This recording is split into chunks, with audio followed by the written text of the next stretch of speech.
The cabin in the whispering woods. I didn't plan to go into the woods, not at night, but the shortcut called to me. The trees were tall, older than any building I'd ever seen, their trunks twisted and gnarled, reaching into the sky. The wind whispered through the leaves, soft at first, then almost like words. I shook me head. "Get a grip," I whispered to myself. The path was narrow and covered in thick fallen leaves. Branches scraped against my jacket, and every step I took sounded like a drum beat in the silent forest. Then I saw it, a cabin, small, wooden, ancient. Lights flickered from the inside, warm and inviting, but the air around it felt wrong. The door was cracked open, a soft creak like it had been waiting for me. I stepped inside. Dust, cobwebs, and the smell of damp wood and decay filled the room. A single chair sat in the center, and on it a journal, old and leather-bound. I picked it up. The pages were filled with messy handwriting, scrawls about the forest, about the trees, about the cabin itself. "They watch." The words jumped off the page. I froze. Then I heard it, whispering. Not the wind this time, closer, behind the walls, around me. I turned slowly, nothing.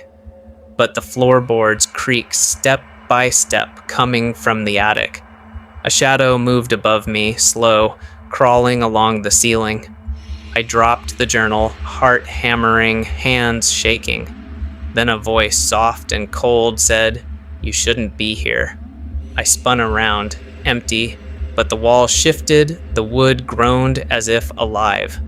I ran for the door and pulled it open. The forest was different, darker, denser. The path I came from was gone. Branches grabbed at me, thorns cut my arms, and the whispering grew louder, closer, mocking. Then I saw them, figures, wooden, carved, shaped like humans but wrong. Their eyes hollow, mouths open, whispering my name. I stumbled back. My feet caught a root. I fell. The journal was at my side, open. A new line appeared, freshly written. "Welcome home." I screamed. The trees leaned closer, the shadows stretched, and the whispers became laughter. I don't remember how I left. I woke up at the edge of the forest. Morning sun, warm. The cabin was gone. But sometimes when the wind blows through the trees, I hear it, soft and cold, whispering my name. And I know it's waiting for me to come back. The Hollow Tree. The campers had been hiking all day, and the sun had already disappeared behind thick clouds by the time they reached the clearing. The forest felt different there, quieter, heavier, like something was watching. That's when they saw it. A massive, hollow tree, ancient, wider than anything they had ever seen. Its bark was twisted and blackened with age, and carved into it were faces, dozens of them, mouths stretched open in silent screams, eyes hollow and staring. "Do you see that?" one of them whispered. No one laughed, no one moved closer, but no one walked away either. They set up camp nearby, even though something felt wrong. That night, the forest went completely silent. No insects, no wind, no movement, just stillness. Then it started, a whisper, soft, faint, coming from the tree. "Come closer." One of them sat up, listening. At first he thought it was the wind, but then it said his name, clear, slow, calling him. He stood up. "What are you doing?" his friend asked. He didn't answer. Step by step, he walked toward the hollow. The darkness inside didn't look normal. It looked too deep, like it didn't end. "Come in." The voice sounded closer now, warmer, familiar. He reached the edge. Then he was gone. No sound, no struggle, gone. A second later, a scream echoed out, then cut off instantly. The others froze. Then they saw it. The carvings had changed. A new face appeared in the bark, fresh and twisted, its mouth open in terror, its eyes wide and alive, staring directly at them. More eyes began to open across the tree, blinking, following them. The forest shifted, branches creaked, roots cracked beneath the ground. The tree was growing, slowly, reaching, hungry. The whispers returned, louder now. You stayed. The campers ran, branches tore at their clothes, roots tried to trip them, but no matter how far they went, they could still feel it watching. By morning, they made it out, but one of them was gone. No trace, no evidence, nothing, except the memory of that tree and the face that hadn't been there before. Sometimes, deep in the woods, it still waits, growing, listening, calling for the next person to come closer. The woodcutter's curse. He had been warned. Everyone in the village told him the same thing: stay out of that part of the forest. But he didn't listen. Wood was wood, and he needed the money. So he went anyway. The deeper he walked, the quieter it became. No birds, no insects, just the sound of his boots pressing into dry leaves, louder than it should be. Then he saw the trees. They were different, taller, thicker, darker. Their bark twisted unnaturally, like something beneath the surface was watching him. He hesitated, then shook it off. Just trees, he muttered. He lifted his axe and swung. The blade struck hard, but the tree didn't crack. It exhaled. A low, hollow breath escaped from the wood, deep, unnatural. He froze. Then came a whisper. "You remember." He stepped back, gripping the axe tighter. "What?" Silence. He forced a dry laugh. "Just the wind." He raised the axe again and struck harder. "You left him?" The voice was clearer now. His heart skipped. "No." Another swing. "You watched him fall." The axe slipped slightly in his hands. His breathing grew uneven. Memories pushed forward, things he had buried, things he refused to face. He turned suddenly. The path behind him was gone. Only trees, everywhere. The whispers spread. Not just one voice, all of them. "You lied. You ran. You left them." The voices layered together, surrounding him, pressing into his mind. "Stop." But it didn't stop. The bark around him began to shift, stretching, forming. Faces emerged in the trees, people he knew, people he had lost. Eyes hollow, mouths moving. "You could have saved us." He stumbled back, panic rising in his chest. The ground moved beneath him. Roots pushed up through the soil, curling around his boots, tightening. He tried to run, but every direction looked the same. Every step dragged him deeper. The whispers grew louder, turning into screams. His memories twisted, changing, darkening, truth bending into something worse. Then suddenly, silence, complete silence. He stood there, breathing hard, slowly. He turned back to the tree he had cut. It was whole again. No mark, no damage, just smooth, unbroken bark, and carved into it. A face, fresh, terrified. His face, eyes wide, mouth open, frozen in a silent scream. He staggered back. "No, and this isn't real." The wind returned, soft, cold.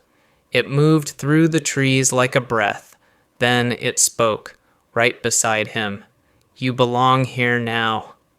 The roots tightened, the trees leaned closer, and the forest closed in. The lantern in the pines. No one in the village talked about the lights in the forest anymore. If you asked, they would just tell you to stay away from the pine woods after dark.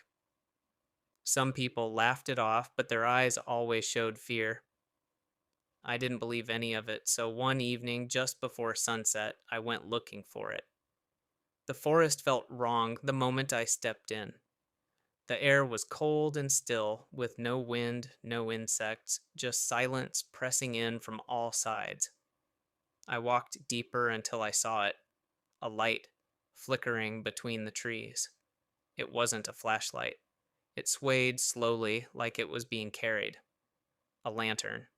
I called out, but there was no response. The figure holding it stood just beyond the darkness, tall and thin, barely visible. Then it turned and started walking away. I followed. I don't know how long I walked. The trees grew thicker, the darkness heavier, and my flashlight began to dim even though the batteries were new.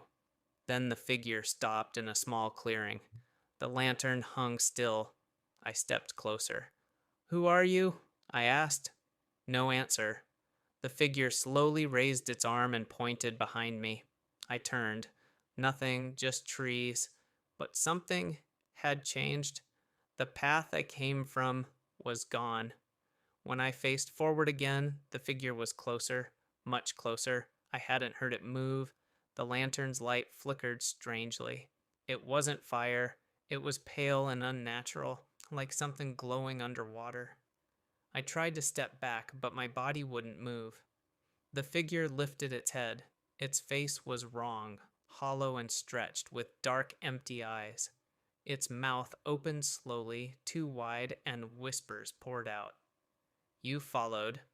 Cold hands brushed against me from the darkness. I wasn't alone anymore. Shapes stood between the trees, watching, waiting. The figure leaned closer. Now you lead. The lantern went dark and everything disappeared. I woke up at the edge of the forest at sunrise. My camera was still recording. When I watched it back, I saw myself standing in the trees, holding a lantern, watching, waiting. And now, sometimes at night, I see the light again, flickering, calling, and I know it's waiting for me to come back. The Forest of Broken Shadows. I wasn't supposed to be in that forest. The sign said it clearly. Do not enter after dark. Of course, I ignored it.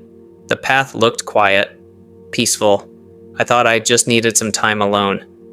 The deeper I walked, the more the world behind me disappeared. No birds, no wind, no distant roads, just the crunch of leaves under my boots. The trees were different, tall, thin, and black, their branches tangled so tightly they blocked out the sky. Something about them felt alive, watching. I told myself it was my imagination. Then I noticed I couldn't hear my own footsteps. The silence was thick, pressing against my ears, swallowing every sound. I turned around. The path behind me was gone, replaced by endless, identical trees. Shadows moved, subtle at first, branches shifting, leaves falling. But some shadows weren't connected to anything. They stretched across the ground, alive. One moved toward me, smooth, silent, hungry. I ran. Branches tore at my arms. Thorns cut me. My breath came in ragged gasps. Then I heard footsteps behind me, matching mine, step for step. I stopped. The forest was empty, except one shadow, taller than a man, humanoid, entirely darkness, no face, watching me. It moved fast, twisting unnaturally, reaching for me. I ran blindly until I burst through the trees. Air rushed in. Birds, wind, life returned. I thought I was safe. I wasn't. At home, shadows followed me. Corners, walls, floors, stretching, twisting, alive. One night, it stood over me, tall, distorted, smiling faintly. Its shadow pressed cold and heavy across me. It whispered in my head, "You didn't leave." I never returned to that forest, but part of it came with me. Every night, in the dark, I can feel it, stretching, waiting, patient, and it knows when I turn around. Then it moves,